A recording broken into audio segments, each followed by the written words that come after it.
All right, so got it. All right, so, okay, that's great. That's great. Welcome to everybody. We're glad to have you today. Beautiful fall day. I'm Julie Kimball, and I am the current president of NAWBO Minnesota. And you have signed up for a learning lab, which is information, wisdom from members for members, but we're also now inviting in non-members. So we hope that this get together will get you interested in NAWBO and that you might join us on a permanent basis.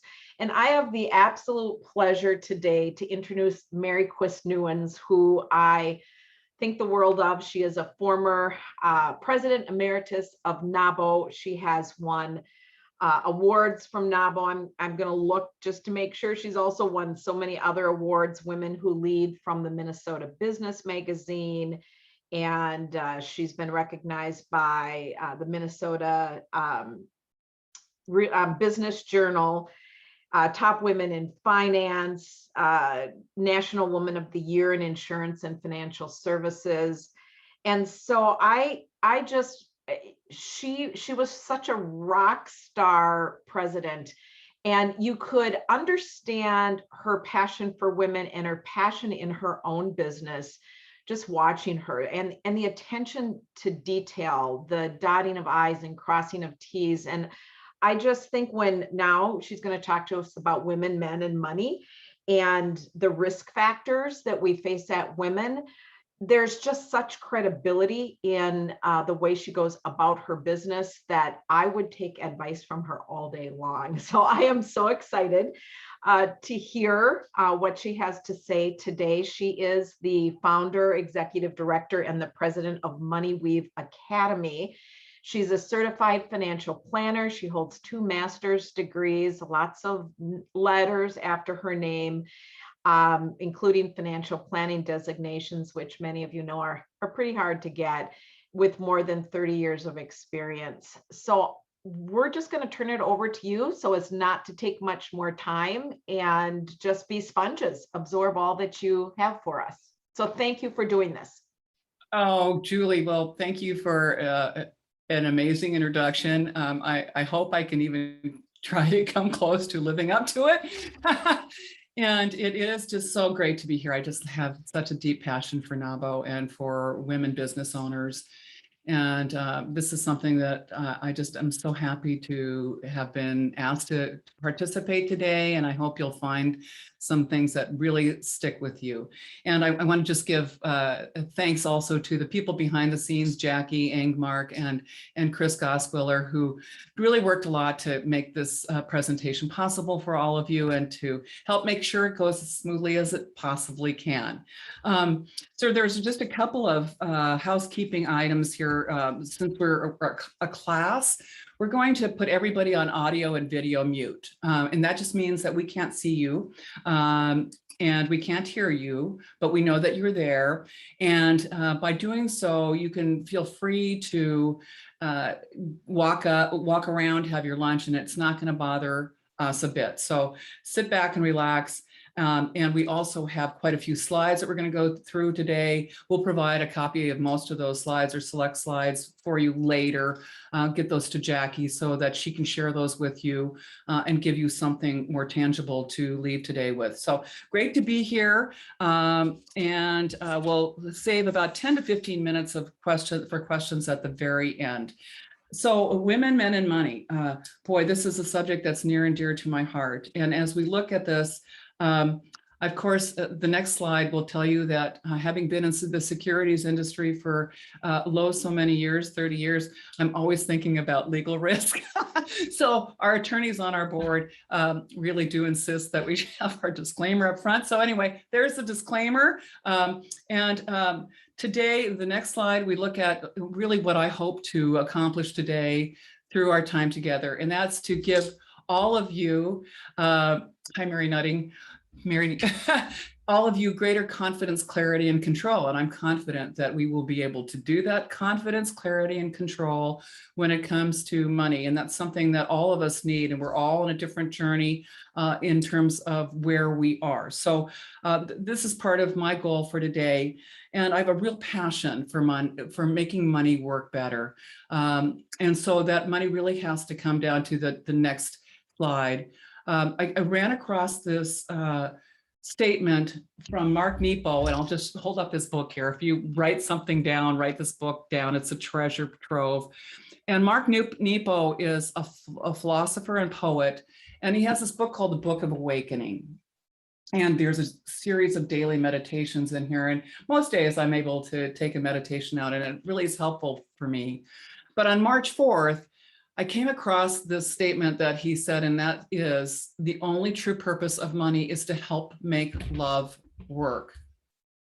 Well, think about that for a minute. The only true purpose of money is to help make love work. And I came across this after being in 28 years in financial services. And I thought, well, that really does make sense. And that really strikes a passion for me. And so we want to make love work better through money, for things that really matter to us the most. And so for me, just a little bit about myself, these are some of the people that I care about the most, and some of the causes that I care most about.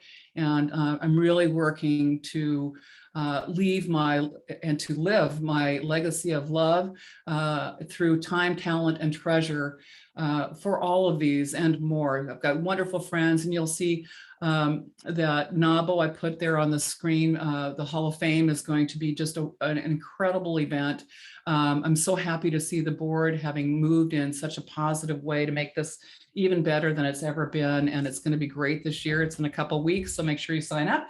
But I really care about these issues. And the older I get, the more I care about them. And as we look towards, being around for a long time, and I've been around for a long time, if you look at the next slide, in my career, which is a little over 40 years, 40-year career, you can do the math. I've spent 10 years in packaged goods marketing. I got my MBA, and then I went into marketing. And then I went into financial services and have been in financial services for 30 years. And through all that time, I've either consulted for, worked for, been recruited by all of these companies here. And I learned that there are so many more profound differences between women, men, and money than we would ever give credit for.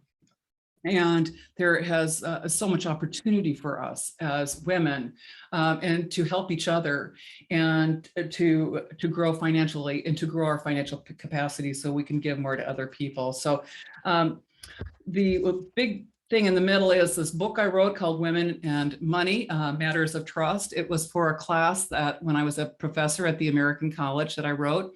And the class really was called Marketing Financial Services to Women, mostly for male financial advisors. They could be more astute at working with female clients. And that's a really big, tall order. But through writing that class, I saw, we did a lot of research. My team did a lot of research. We had over 300 footnotes in this book. And it just really struck me like a ton of bricks of how the vast differences between women and men and money. And so that leads me to my next slide, and to our little, leads me to our next slide in terms of what we want to accomplish today. And so here's what we're going to do today. Today, we're going to find out, why is financial planning more important for women than it is for men? It's not maybe more important.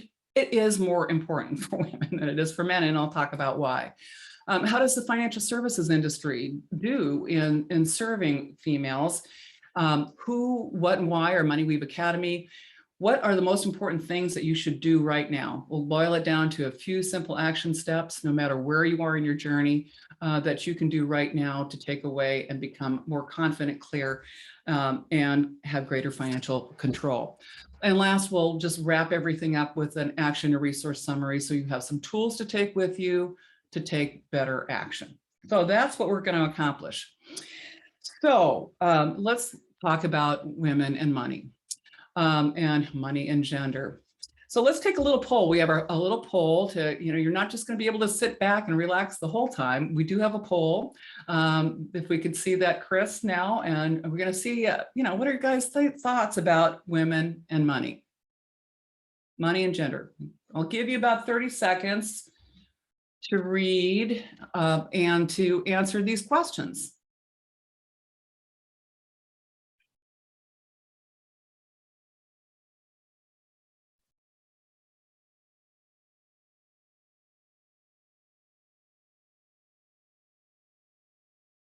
Okay. So maybe I biased you a little bit by saying that there's a lot of differences. Probably did. But boy, I have to tell you that I'm a solid number 5. There are more than I possibly know. There are a lot. And I've given this question to male and female audiences over the years. And there's a surprising number when I don't like tip the scales and kind of give you a clue. The differences are surprising, and many people say, though, none at all, which is always strikes me as very odd. But anyway, there's a lot of differences. So anyway, it's fun to see your answers here, and let's just talk about some of those differences. It's long been that women and money are different than money for women is different than it is for men. So let's see a quote from Sophie Tucker here. If you don't know who Sophie Tucker is the classic dame. She was a dame. She was born in 1886 and she passed in 1966.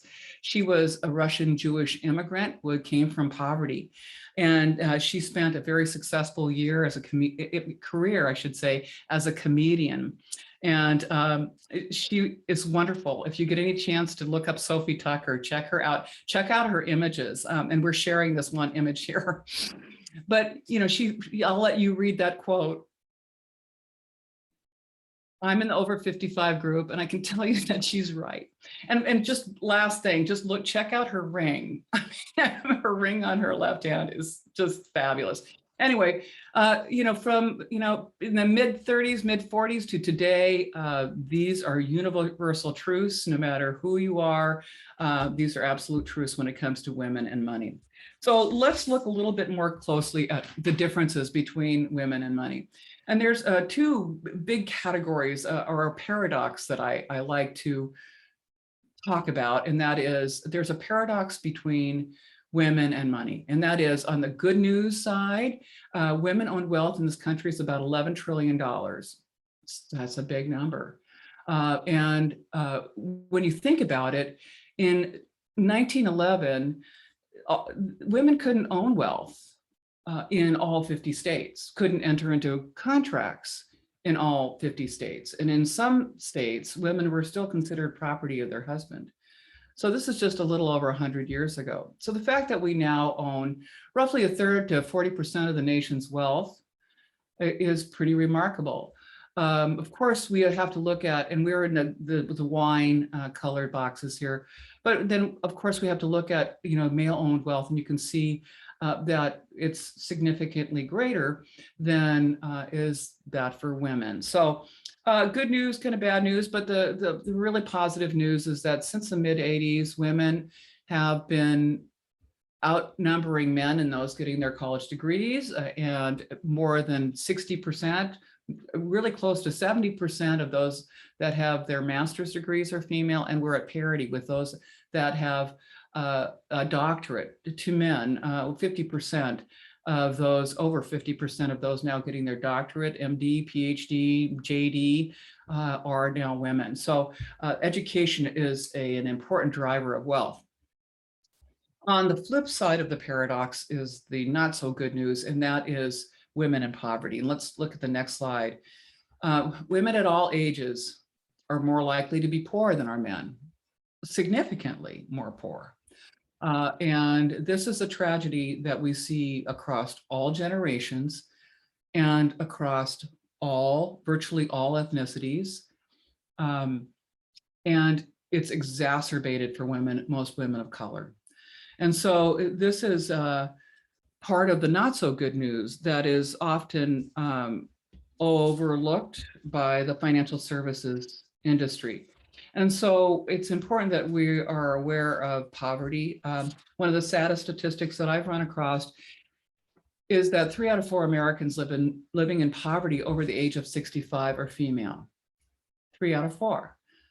And so you work all your life, you work hard, raise your children, and then imagine you're going to live longer oftentimes, and that those fewer dollars need to stretch further. So we have greater risk of poverty, and we have greater life risks than do men. And that's the next slide.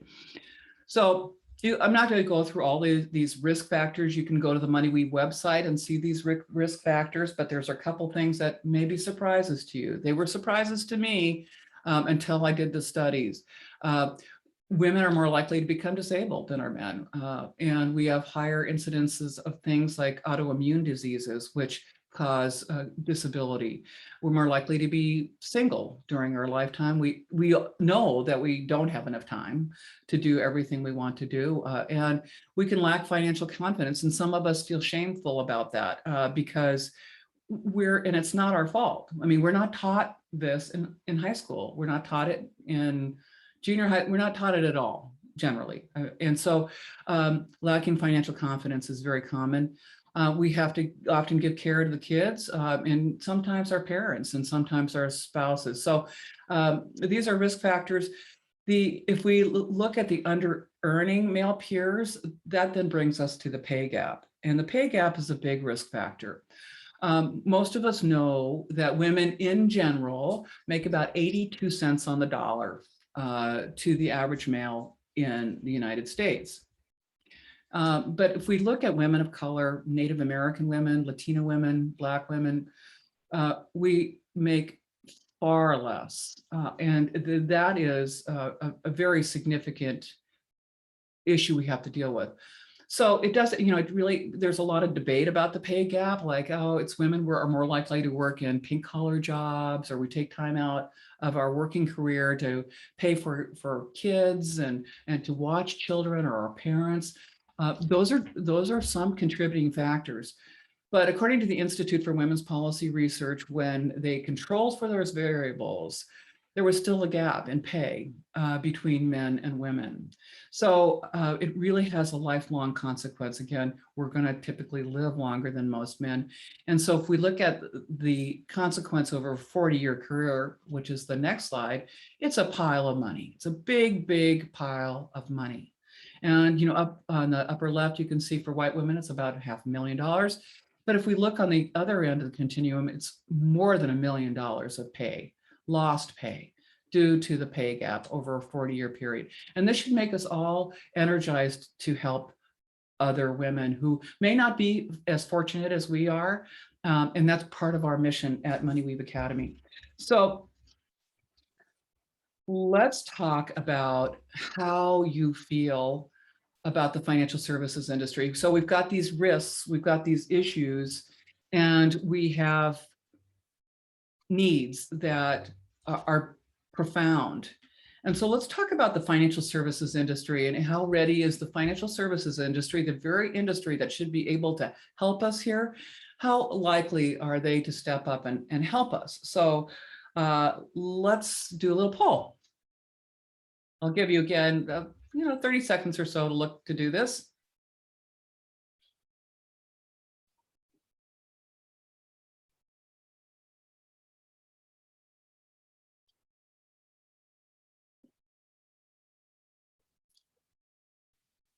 Oh boy, the numbers are changing.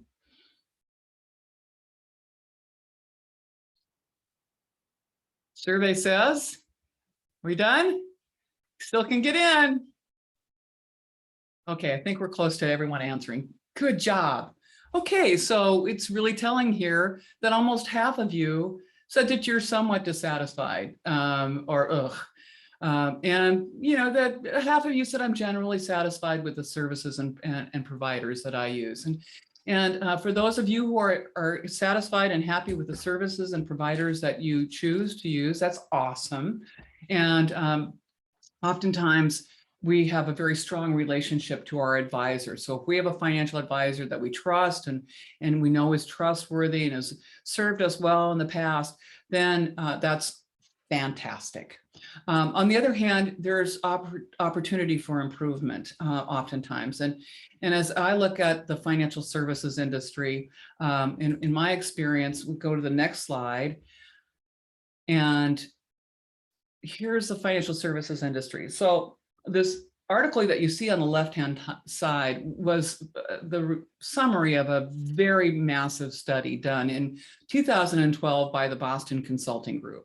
And they had 8,000 female respondents in the United States and I think 13,000 worldwide. And they found that out of 33 consumer product and service categories, financial services was the worst rated in terms of how women felt they were treated. The worst rated out of 33 in terms of how women felt they're treated. And so, and that was also, by the way, in that 33 was car dealerships. So that just maybe gives you a frame of reference. And so having worked in this industry for 30 years and having been at the American College as a professor, I was mostly talking to men about women and money. And I've taught thousands of advisors and worked with hundreds of clients. But I believe a big part of the issue that we deal with is the culture. It's a very male-dominated culture, you know, and I have many men in my life that I love. So I mean, this is not male bashing. This is just a difference in perception and bias. So about 80% of financial advisors are male. When I started in 1990 with now Ameriprise, there were about 12% of women financial advisors, or 88% were male. So in 30 years, that's as much as we've moved the needle. We've moved from about 12 to 13% to 20% financial advisors are female, and yet we're growing to half the nation's wealth and half of the population. So there's just a numbers disconnect here, and the financial services industry, trust me, I've been a consultant for the industry, just cannot get out of its way in terms of this male-dominated culture. And it goes all the way to the top. More than 90% of senior leaders in the largest financial services organizations are male, with, I think, women represent just 5% of CEOs, as an example. So again, not male bashing, but just there's a bias there that we can't ignore. And the other thing is that advertising to education dollars, 25 to 1. So the Consumer Financial Protection Bureau found that financial services marketing outspends financial education by $25 to $1. So in other words, 95% of what you hear generally is basically a sales pitch. So it's really hard to parse through the quality of the financial services industry, the very industry that's supposed to be helping us lift ourselves out of some of these risk factors and address them. So let's talk about not only are these major points, these risks kind of lost on the financial services industry, and that there's some bias, but there's also bias against some of the finer points and some of the strengths that women have that need to be acknowledged by the financial services industry. And we all have these strengths. You have these strengths, you just didn't know them because the information has been packaged in a biased way. So the first couple strengths, and I'm going to put them in two big categories here, and they are neuroeconomics and behavioral finance. That's the next slide. And that's big words, you know, researcher words, but pretty simple concept. So neuroeconomics has to deal with how we are wired, our brain chemistry and biology, and our hormonal differences, our endocrine differences, basically what makes us up. And you know, it's a surprising number of our genetic code and how we're wired is very similar, male to female, but there are small percentage differences that can be profound in terms of their impact. So we're wired differently. And the other side is on behavioral finance, and that's why we act. Why do we do what we do? How do we manifest ourselves and our actions around finance? And so, you know, women and men can behave differently, and we'll get into that in a little minute. So let's first talk about neuroeconomics. This is so interesting, and I'm just going to show one example with these pictures of these two brains that are coming up. So these are brain scans from the National Academy of Sciences. National Academy of Sciences did these, gosh, I don't know, 10 years ago or so, 8 years. Excuse me. And we see on the left side are a female brain, and we see on the right side male brain. And you'll notice some pretty interesting things about these pictures. One is that on the female brain, those orange pathways, those are neural pathways that connect those dots from left to right brain hemisphere, And this is believed to lend itself to women's ability to think more holistically, more synergistically. We can integrate and synthesize information generally. Again, not all women, not all men are the same, but generally more frequently, we have a tendency to do that more frequently than do men. So, a lot of men will say like, oh, women will just talk forever because everything's connected to everything. It is. That's perfectly logical. But anyway, we have more neural pathways between our left and right brain hemispheres, and that's telling. On the right side, we see pictures of the male brain, and you'll see that there's more neural pathways from the front to the back, back to the front, and connecting those dots. And so men have greater acuity and are able to focus more. Have you ever noticed that? And like to put things in a box and problem solution, where we're going to take a kind of a roundabout. We're going to go through a process to arrive at a conclusion generally. And so it does manifest itself, this holistic thinking, we're all weaving everything together, manifests itself in how we act also, but also it's a perfect fit for financial planning, because financial planning is comprehensive and it's holistic. So we'll talk about that in a moment. So we have these two different kind of brain diagrams and things going on. And the next slide, we act differently. And this back one. So this slide is from Dr. Lois Frankel, and she wrote a book called Nice Girls Don't Get Rich. And we had one of our fantastic teachers on Money Weave Academy, Jocelyn Wright, excuse me, gave me this idea and shared this with me from Dr. Lois Frankel. And you can see some differences, and we're not going to go through all of those, but you can kind of look at these differences. Men are more likely to invest. We're more likely to be socialized to save and grow money. And this goes, really, studies show this all the way back to, early on. I mean, we're talking about kids that are 5 to 7 years old. They've done studies that have found that this is true. And women are more likely to save. We're saved to take care of ourselves. In general, I like to sum it up by in general. Again, not all men are the same. Not all women are the same. We're all different, but we have some generalities that are common. So one of the things that is in general, men oftentimes seek to use money for status. And women often seek to use money for security, status and security. And so if you look at, as an example, go down the fifth line and you'll see that men are more likely to take investment risks, and women on the fifth line are more likely to be cautious about investing. And studies have proven that this is true. Men are more likely to buy and transact products to come to a quick conclusion, are more transactional. And women tend to do their research. We take more time to do our research and study our prospective purchase of an investment. And we're more likely to buy and hold. And by doing so, we're less likely to frequently trade, incurring capital gains and transaction expenses.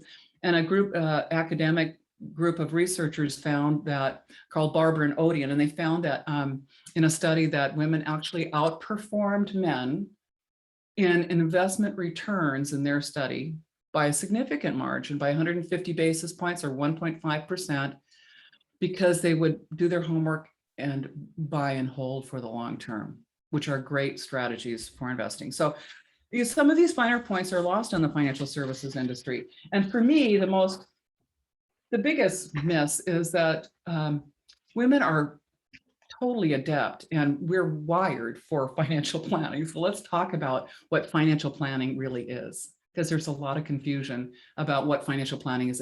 It's like talking about marketing. It's one of those phrases that's often misused and frequently abused. But financial planning is, according to the Certified Financial Planner Board, is a holistic discipline. And it's holistic in its scope. There's 6 areas in financial planning. These 6, and I'm not going to read them for you now. We'll come back to them later. And if we have time, we can go through all 6. But there's 6 areas of financial planning. And what you do in one area affects something somewhere else, really ripples through those 6 areas of financial planning. And I think the one that's easiest to wrap our mind around is tax planning. Boy, taxes weave their way through everything we do. So financial planning is a comprehensive discipline that encompasses these 6 areas and integrates them and synthesizes them into a whole, just like the weave. And I think women are really, it's been my experience, women get this concept in spades. So we want to make sure we are comprehensive in looking at the big picture, because what we do in one area affects something somewhere else. The other distinguishing factor of financial planning is planning is a process. Regardless of what kind of planning we do, whether it's our business plan or whether it's a health plan or whether it's a vacation plan or retirement plan, all plans basically are the same. And there are 6 steps in the planning process.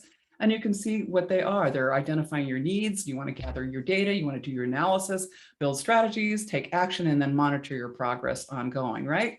All the same, no matter what planning process it is. So we are process queens, right?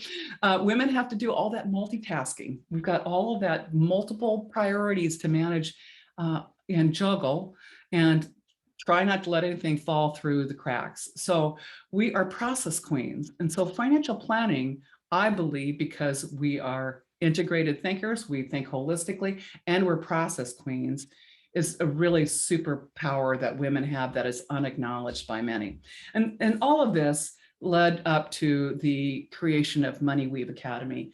And so I want to talk just a little bit about Money Weave Academy, just to set a little context, and then we're going to come to action steps and things that you should do right now and where you can turn for resources.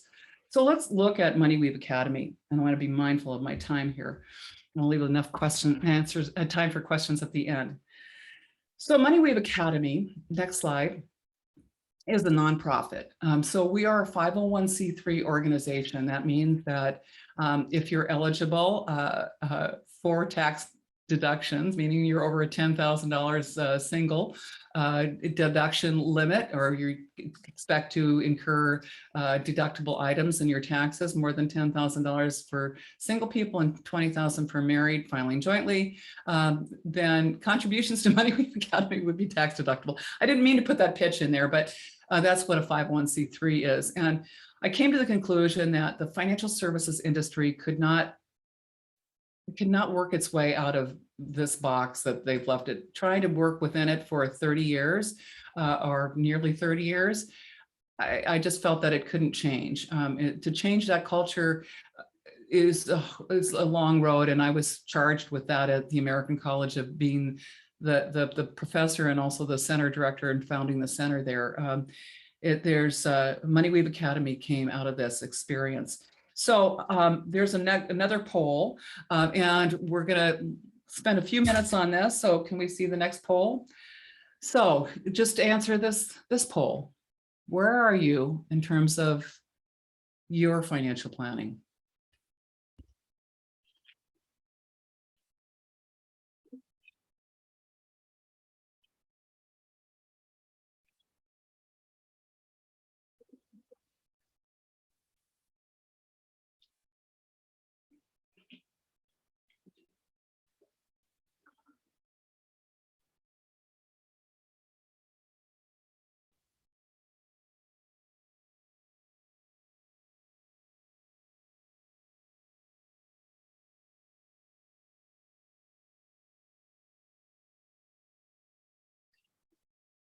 Okay, so we have just and not surprisingly, there's a wide range of people that on different levels of readiness in terms of how you feel about your finances and the tools that you have to make them better, and putting them all together is something that we're totally committed to.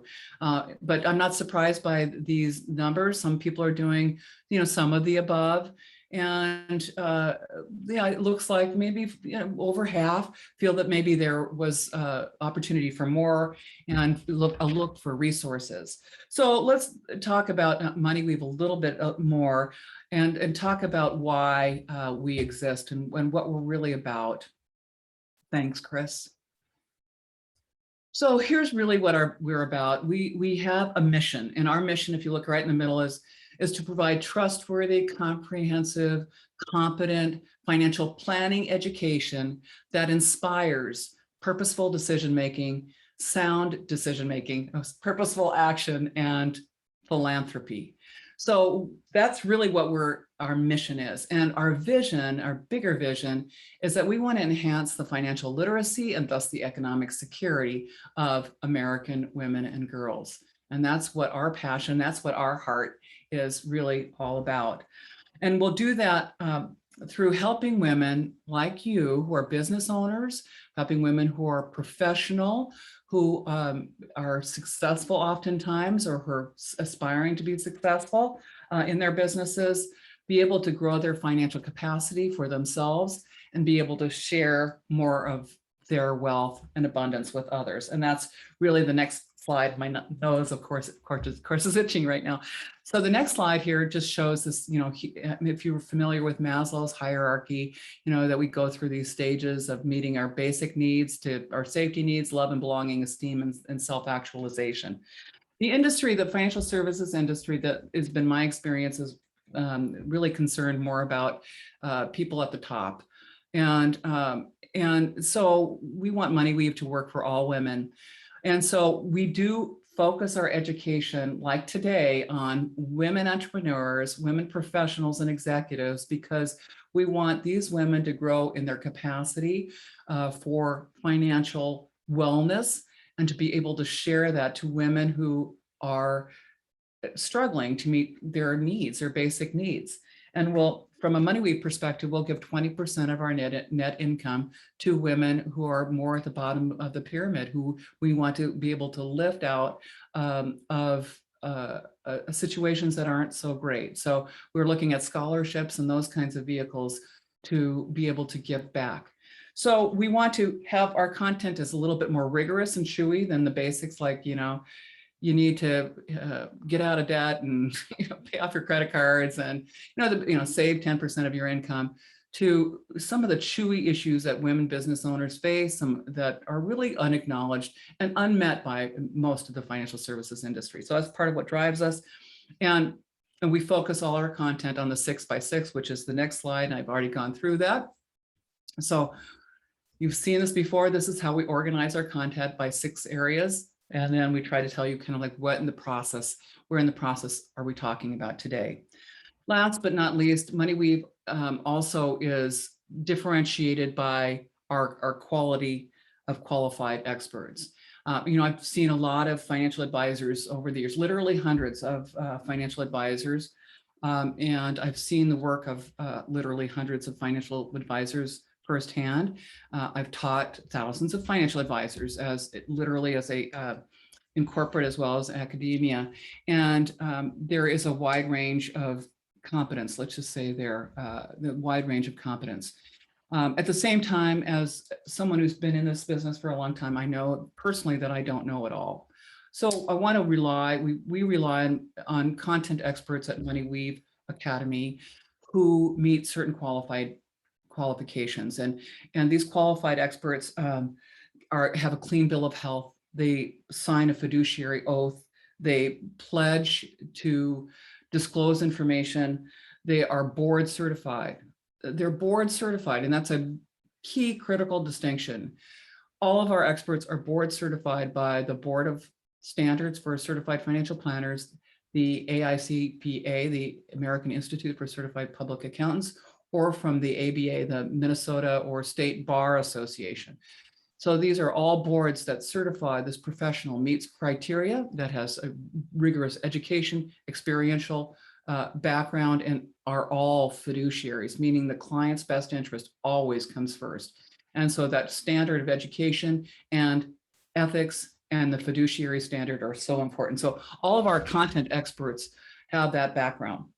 So what should you do with all this information? So let's look at some action steps that you can take right now. And I can see we've got about maybe 10 minutes here. So I'm going to focus most on the action steps, and then we'll sail through the resources at the very end, and I'll summarize.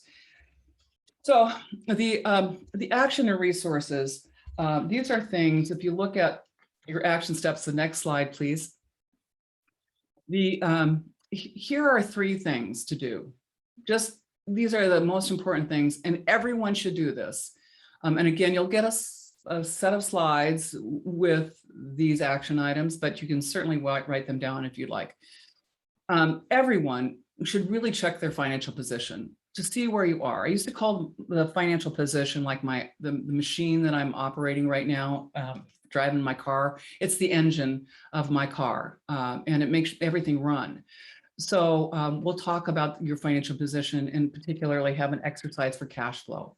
We want you to set clear financial goals that are comprehensive and holistic. And then the third thing we want you to do is take a class or listen to a podcast or continue to learn and to grow your brain bank. So let's look at each of those 3 items. The first is checking your financial position. That's the next slide. So this slide requires a little bit of explaining. So let me explain the building blocks of wealth. So money management's pretty simple. It can be complex, but not necessarily complicated, if that makes sense. If you look at things individually, they're reasonably make sense. So we always want to start with a foundation of financial position and protection planning. So financial position is what comes in during the month and what goes out in the month. It's our cash flow. Some people call it budget, but what goes in and what comes out are 2 things that we should have a pretty good handle on if we want to be prudent and thoughtful about increasing our financial capacity and financial security. So most things like, building a cash reserve of 6 to 9 months or 12 months in a liquid marketable position. Checking savings, mutual funds, money markets are examples of stone solid foundations and financial position. Then we also want to look at our debt and make sure that our ratios of debt, and that's a whole nother discussion, good debt and bad debt and how much we should have. We want to keep debt in check, obviously. We want to, again, make sure that when we're looking at what comes in and what goes out in the month, we have a pretty good handle on where it goes so that we're able to increase our capacity to save. So those are elements of financial position. Equally important is protection planning. And in protection planning, we're looking at things that we cannot afford to lose, like our house or our ability to earn an income. So it's not about the insurance, it's about the game plan if we were to lose our house or our ability to earn an income, or if we lost a spouse or a partner, an economic partner, if someone were to sue us. What's our game plan? And the insurance part is just the tool to fill part or all of that gap. So think of insurance or any financial product as just a tool. So we lay this foundation, and that kind of covers our back door. We want to make sure that our back door is covered so that we're able to meet emergencies and opportunities. We build on top of this foundation with fixed and equity assets. There's really only 2 ways to invest. Well, that was 4. 2 ways to invest, and those are through fixed and equity assets. So fixed assets are things that when we lend out our money, we are lending our money out and we're getting paid interest back in return. That is a fixed asset. So our principal is typically guaranteed. I put in $10,000, I'm going to get $10,000 back, and I'm going to get paid interest along the way. So CDs are an example of a fixed asset. Bonds are examples of fixed assets. We are lending our money out to companies or to municipalities, government in the form of treasuries, and we get paid back interest. And fixed assets aren't earning a ton of money right now, but they're typically a safe haven. And so borrowing default from the government, but that's a whole nother story for another day. But fixed assets are basically when we lend out our money and we get paid interest in return for the use of the capital. Equity assets are just like they sound. We own something. We own a business. We own our business. We own stocks. We own mutual funds are all examples of equity assets. And those help build our wealth, right? And so we want to have the capacity to invest first by building that foundation, and then we build on top of that. So the first exercise that I'm going to have you do is to, see how well are you do on your looking at your cash flow. And so that's the next slide. So cash flow, it really is the foundation of all financial planning. This was the thing that we wanted to nail first, was where does the money go? Where does it come from? And where does it go every month? And so I like to encourage people to take just 15 minutes, no more than 15 minutes, and just do this off the top of your head. Don't bring a single piece of paper or document and put it in front of you. Go to this calculator, and we'll show you where at the end. But go to a calculator or use any calculator that you want, but go through it without any kind of aids. Don't go to Quicken or to Mint or whatever. Do this without an aid so you get a sense of where the money goes every month. And sometimes it's surprising.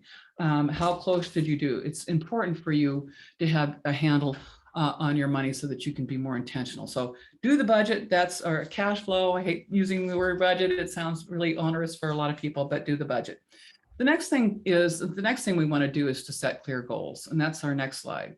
So you want to have SMART goals when it comes to finance. And most of us know what that SMART means: specific, measurable, achievable, relevant, and time bound. So those are the definitions of great goals. So you want to write your goals down, and you want to develop your goals and really flesh them out so that they're meaty and chewy and meaningful to you. And then you want to prioritize your financial goals so that you have a clear sense of where you're headed. And most often, we really can't accomplish everything at once. So prioritizing your goals. And we have a tool here for you to sign up. And we're so excited to introduce this to NAWBO. You guys are our first people that we are actually launching this. Our website went live today with this. We are so excited about the SMART Financial Goals Workbook that will help you go through this process of identifying and sharpening and then crystallizing and prioritizing your financial goals across the 6 areas of financial planning. So we have a tool for you that's free, and just send us your email address and give us your first and last name to put that on the website. You'll see that on the website, and we invite you to download this tool. It's really awesome, and we're so excited for it. Again, it's free. Then the next thing is that we want you to continue to learn. So the third action item is to continue to build this brain bank and continue learning. We just never can know enough about money, and I've been at this for a long time. So just be a sponge and read and look at websites and blogs and podcasts and calculators, and just keep learning. Take a class. We have a class coming up on October 12th. At 1 o'clock for MoneyWeave Academy. We're offering a 20% discount for NAWBO members, and really all of our proceeds go to fund the nonprofit. And it's featuring Susan Markey. She's an attorney and a partner at Maslin, and just 1 out of 3 or 1 out of 4 attorneys are partners in law firms. Or 1 out of 3 or 4 partners in law firms are female, I should say. And so it's quite an accomplishment when you become a partner, and Susan's a partner with Maslin, and she's talking about maximizing your business value. So for NAWBO, this is like in your sweet spot. There's also a great podcast that we have on the website, as well as a blog on this topic done by Susan. And you will not want to miss this one at all. So those are the 3 key action items that are available to you, and we encourage you to look at. There's a lot more resources on the MoneyWeave website, and I can see we're pretty much out of time. So we're just gonna maybe Chris, I don't know if you want to go all the way to the questions, But either that or we just flip through all of these all the way to the questions, and we can go to the summary and I'll summarize everything and we'll go to the questions. So all of these and more you can find on the website, like us on social media. So again, just to summarize the summary.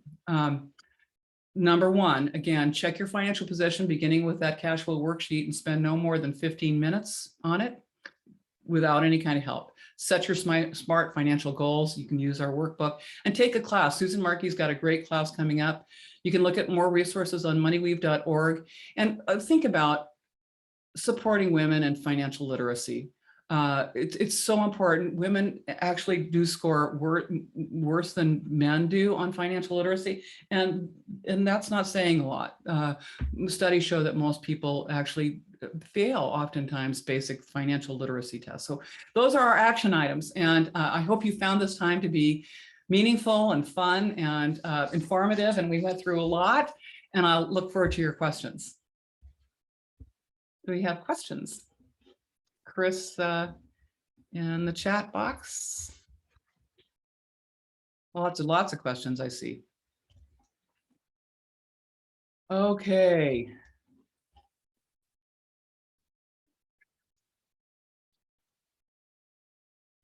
Do you have any thoughts about midlife events like divorce or losing half assets that affect women's long-term goals more than men?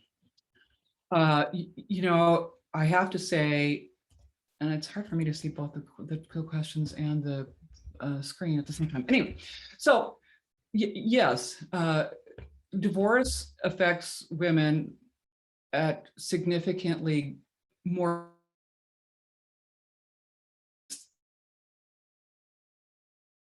I can't remember the statistic about you know, how men typically fare better after a divorce and women actually fare financially worse. I saw my own sister go through this, and oftentimes because women are sometimes not engaged in making financial decisions, and that's their choice. But it can be not so good when you might have to head into a divorce. And so, first of all, always make sure that you are involved in financial decisions and that you build your own financial literacy so that you are able to take the reins if you need to. So that's just the one comment I would make about divorce. I would work with a team of certified financial planners, and there are some who also have a CDFA, Certified Divorce Financial Analyst, but I would suggest you have someone who's both a CFP and a CDFA, and they're out there so that they can do a comprehensive financial plan, all 6 areas, and really understand the impact on you if you really need to go through that, so that someone can look at the big picture. And the team should also include someone like a forensic accountant to look at where the money's gone. Of course, a good attorney. And it's great when you can have all those professionals work together. Did I consider a B Corp at all? Julie's asking, did I consider a B Corp at all? You know, I did, but I really felt, and it's been shown that, you know, being able to gather resources as a pure nonprofit is actually pretty powerful. And it has opened the door, so many doors that I didn't expect would ever be opened, because we are a 501c3. And, you know, this is a passion project for me, as well as really everyone on our board and pretty much everyone on our team who are just, you know, going above and beyond. And I believe that the 501c3 has made that possible, where I don't think we would have gotten the same reaction if we were a for-profit entity, even if it was a B Corp. Who's got another question?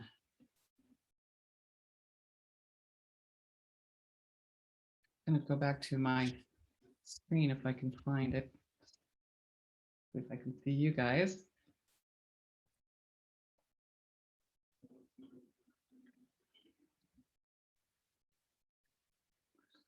Any other questions? I hope you can hear me because I can't see you. All right. Julie, is there anything else that you would like to say?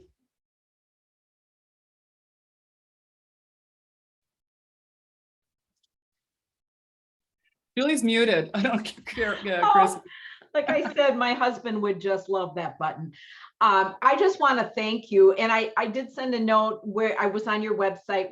Can you, it might be in what the follow-up, but just remind us where we can sign up for classes, because I think that would be just great. And this was just terrific. I expect we're going to get all kinds of great feedback, good information, and just congratulations on the success that you're having and what you're doing to empower women. It's just wonderful. Thanks, Julie. Well, thanks for having me on, and thanks everybody for being here today. We'll work to get you the slides. I think we're recording the session. I don't know if we want to edit that at all, but we'll take a look at it. And it's just been really great to be with all of you today. I love NAWBO. Go Hall of Fame. Can't wait for Hall of Fame coming up. So, and you can go to the MoneyWeave website. So just moneyweave.org. Just do MoneyWeave, and that'll take you to the website, and you'll be able to see a big red box up on the upper right hand that says register for events. Great. And so we've got a couple great classes coming up. So I hope that you can join us. All right. Thanks.